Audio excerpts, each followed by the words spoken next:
हम अपनी शुगर को कैसे मॉनिटर कर सकते हैं, बहुत ही इंपॉर्टेंट चीज़ है।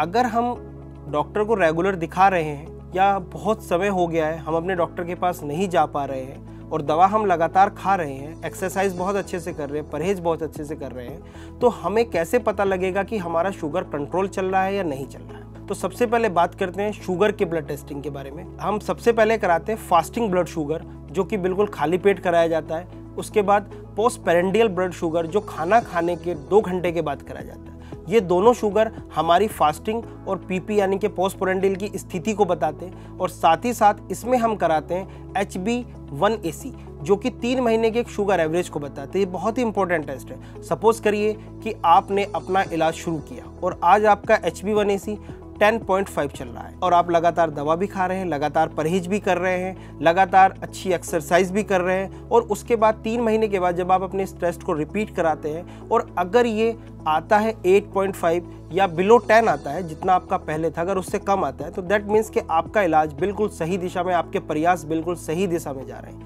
लेकिन कभी कभी क्या होता है कि सब कुछ अच्छा करने के बाद भी अगर ये बढ़ रहा है तो दैट मीन्स कि आपका इलाज, आपके प्रयास सही दिशा में नहीं जा रहे हैं, कहीं ना कहीं कोई ऐसी कमी है जिसको दूर करना अति आवश्यक है।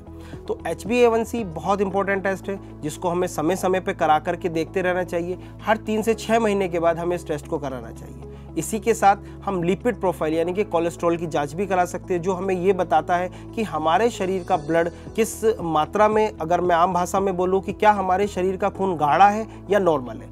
आम भाषा में हम इसको इसी तरीके से मरीज को समझाते हैं कि क्या हमारा खून गाढ़ा है या नॉर्मल है। इसके लिए हम लिपिड प्रोफाइल कराते हैं। एक KFT की जांच भी पेशेंट को हर 6 महीने के बाद ज़रूर करा के देखते रहनी चाहिए, जिससे ये पता लगेगा कि क्या हमारे गुर्दों पर हमारे शुगर का कोई साइड इफेक्ट तो नहीं आ रहा।